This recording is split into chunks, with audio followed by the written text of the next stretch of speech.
First Chronicles 21 tells us the story that we've read before, and I think even Mike preached on it a few weeks ago.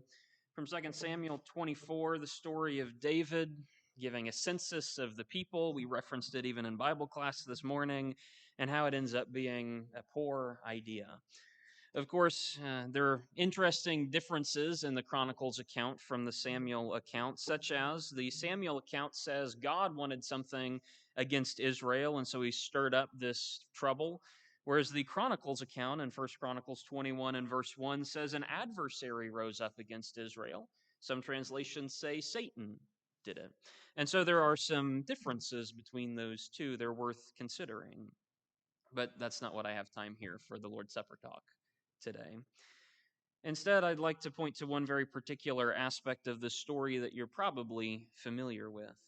You know the basic account of it, that this adversary stirs up people.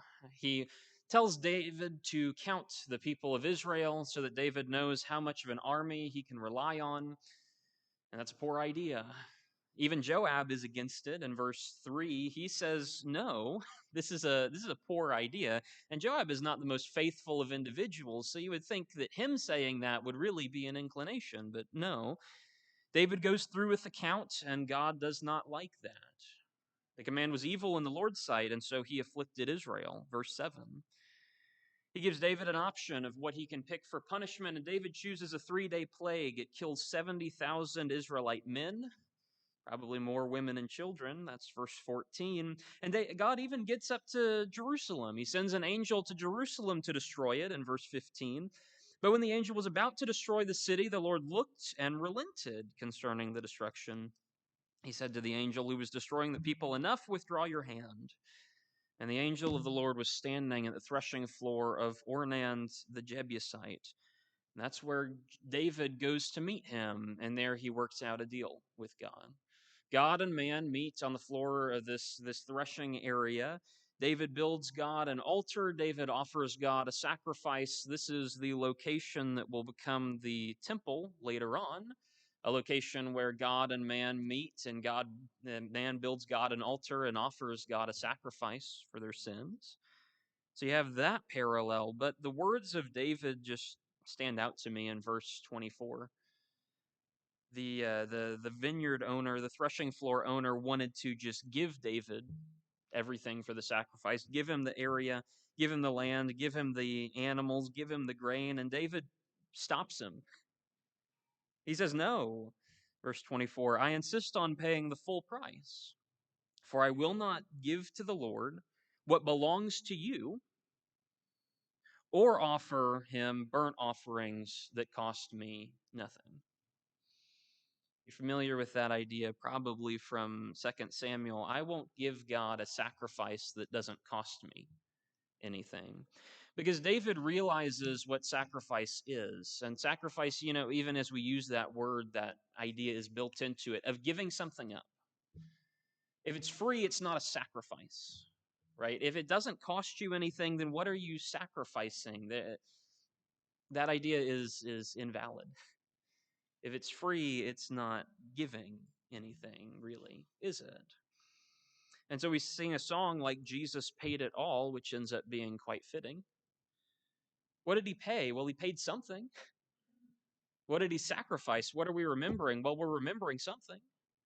Because this wasn't free to Jesus. Here we come in and sit down, and we take a little bit of bread and a little bit of the grape juice, and it's very easy. It's very simple for us. But it's a memorial to an actual sacrifice that cost something. What did it cost Jesus? Well, it cost him his comfort because he went up to the cross for us. And all the pain that went along with that, and all the shame that went along with that. But Jesus endured that. That was a cost he had to pay for him to provide the sacrifice that we're remembering. Jesus went up there because he had his people behind him, because he knew that there would be humans who needed salvation from their sins, and he was the only option for it. And so he paid a great price, and he sacrificed himself. He allowed himself to be tortured and killed so that we could have something to remember. And Jesus went up against his own will. That's what he paid. Jesus asked God to not let him suffer that, to let that cup go away from him so that he didn't have to go through it, but God said no. And so Jesus willingly set aside the things that he wanted. He sacrificed what he wanted to go do what God wanted instead. That's the kind of cost that Jesus paid. When we say Jesus paid it all, yes, he put himself aside to go and give you something for your salvation that we can remember even still today. That's the reason we're called to return the favor, to give ourselves up for him. He was crucified for us while I have been crucified with Christ. No longer me. Christ didn't live for himself. He lived for the will of the Lord, the Father. And so we're called to do the same. As we're taking of this memorial this morning, remember the sacrifice that Jesus gave. Appreciate what God has done for you. And then remember that he's calling you to sacrifice yourself for him.